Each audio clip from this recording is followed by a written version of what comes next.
winder driver communicate with each other. Secondary access is via a smaller cage situated just across the main road in town. Here employees can come and go during the day.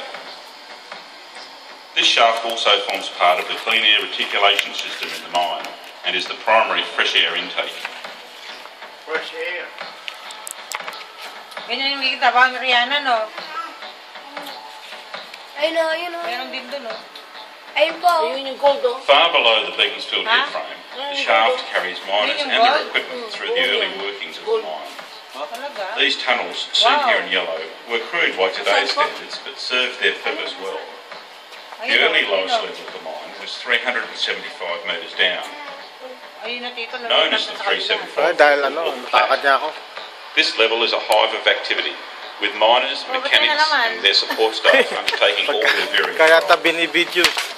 Leading from here is the main decline.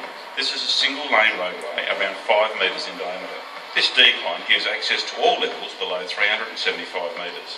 The decline and workings follow the spiralling ore body, presently bottoming out at around 1,300 metres. That's well over a kilometre below where you are standing. As a comparison, it is deep enough to bury 4 Eiffel Towers on top of one another, and it's getting deeper every day. Yung pala holographic. Yun, Tad Russell, yung nakulong. At some point, retrieving the